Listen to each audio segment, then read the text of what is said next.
देख रहे हैं इसे? ये रेत है। कहा जाता है कि इसे आप मुट्ठी में बंद करके नहीं रख सकते। क्यों? क्या इसका स्वभाव ही ऐसा है, या हमारे हाथों में इतनी सक्षम शक्ति नहीं कि इसे मुट्ठी में बंद करके रख सके, या फिर इसका स्वरूप ही ऐसा है कि ये फिसल ही जाएगी। कदाचित इसीलिए कहा जाता है कि आप रेत को मुट्ठी में बंद करके नहीं रख सकते। परंतु मैं आपसे कहता हूं कि आप रेत को मुट्ठी में बंद करके रख सकते हैं। कैसे? इसका उत्तर है, यदि आपके हाथों में पसीना हो तो आप रेत को अपनी मुट्ठी में जकड़ सकते हो। और पसीना कैसे आता है? परिश्रम से, प्रयास से। तो यदि आप परिश्रम से निकले पसीने से आप रेत को मुट्ठी में बंद कर सकते हो, तो ऐसा क्या है जो आप जीवन में परिश्रम से पा नहीं सकते? मान, सम्मान, धन, संपत्ति, बल, ये सब परिश्रम की उत्पाद है। हम कौन हैं? हमारा अस्तित्व क्या है? हम क्या हैं और क्या बन सकते हैं? ये बड़ा विचित्र प्रश्न है, परंतु उतना ही महत्वपूर्ण भी।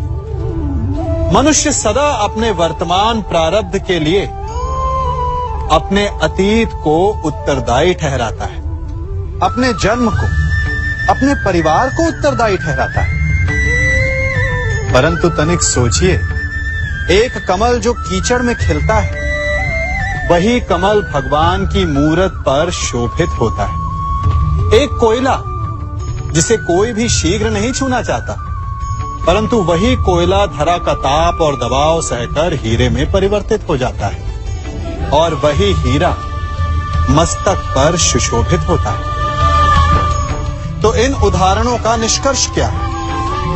इन उदाहरणों का ये निष्कर्ष है कि उससे कोई अंतर नहीं पड़ता कि आपने जन्म कहां लिया। आपके कर्म आपका स्तर निर्धारित करते हैं। हमने कहां जन्म लिया ये हमारे नियंत्रण में नहीं था, परंतु हम कब और कहां अपने जीवन की अंतिम श्वास लेंगे, ये अवश्य हमारे नियंत्रण में होता है।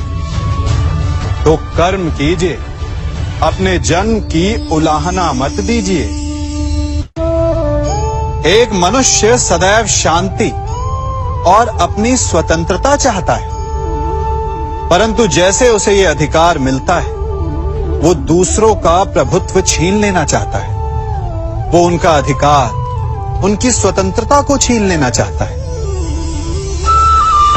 वो ऐसा अपने आनंद, अपने लाभ के लिए करता है। अपने लाभ के लिए वो दूसरों का शोषण करता है। जो आलोचना नहीं करता उन पर अधर्म करता है। परंतु वही मनुष्य एक बात का स्मरण रखना भूल जाता है कि उसके कर्म ही उसे उसका फल भी देंगे। उसका प्रारब्ध उसे उसके मंतव्य तक अवश्य लेकर जाएगा।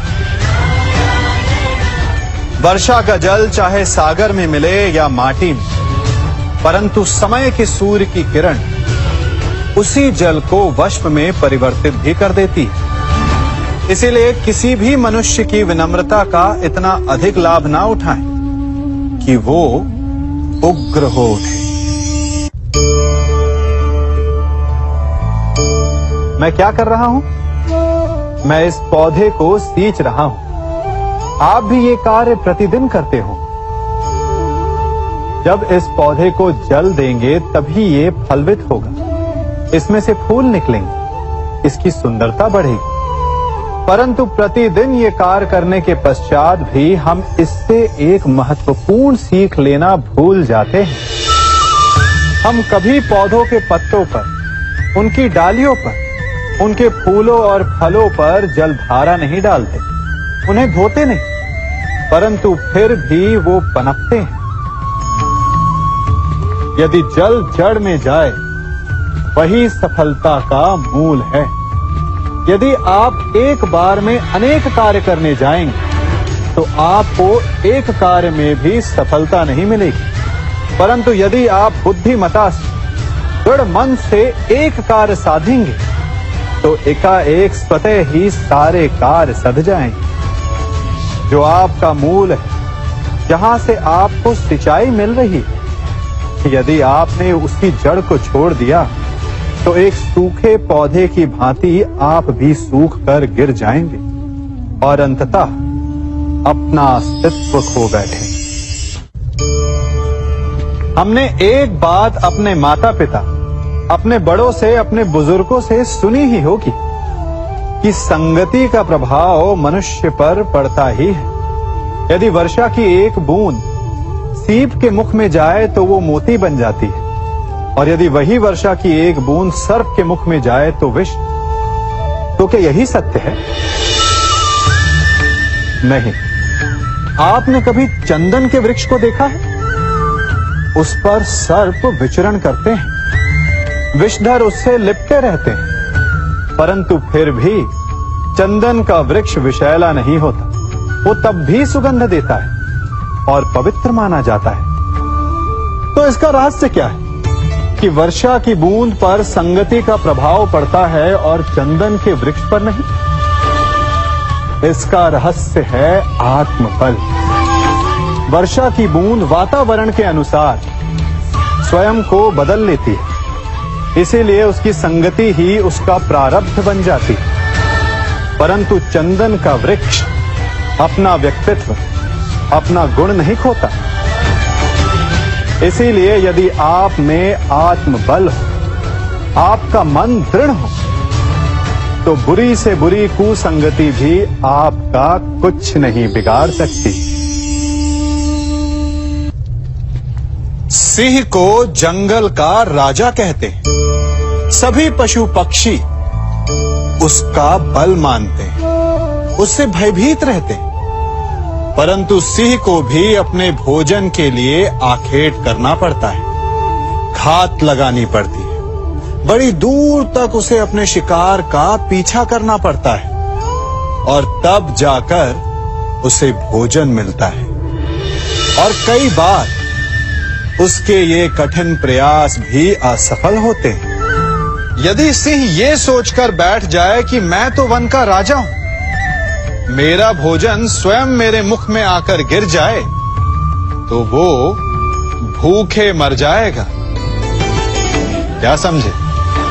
राजा हो या रंग, उद्यम सभी को करना पड़ता है, क्योंकि मेहनत, परिश्रम यही तो सफलता की कुंजी है। यदि जल पाना है तो कुआं खोदने में पसीना बहाना ही होगा। यदि सफलता पानी तो रात दिन परिश्रम करना होगा। बिना परिश्रम के तो देवों को भी अमृत नहीं मिलता। इसलिए परिश्रम कीजिए, आज नहीं तो कल सफलता अवश्य मिलेगी। देख रहे हैं इसे? ये बड़ा भयंकर अस्त्र है। अब आप कहेंगे कि ये छोटी सी धातु भला किस काम की? आप चाहें तो इस धातु से वस्तुएं जोड़ लें या फिर चोट भी खा सकते हैं। ये एक धातु लकड़ी के दो पट्टों को एक करके जोड़ सकती है, या फिर आपके शरीर में लग जाए या चुभ जाए तो आपको बहुत बड़ा घाव भी दे सकती है। इसलिए एक बात सदा स्मरण रखें, कोई भी वस्तु छोटी या बड़ी नहीं होती, सबका अपना महत्व होता है। यदि आपको स्वयं बड़ा बनना है तो कभी किसी को छोटा समझने की भूल ना करें। यदि छोटों का साथ लिया तो आप स्वयं बड़े बन जाएंगे, और यदि उनका तिरस्कार किया तो इस धातु की भांति चुभकर वो आपका मार्ग भी रोक सकते हैं।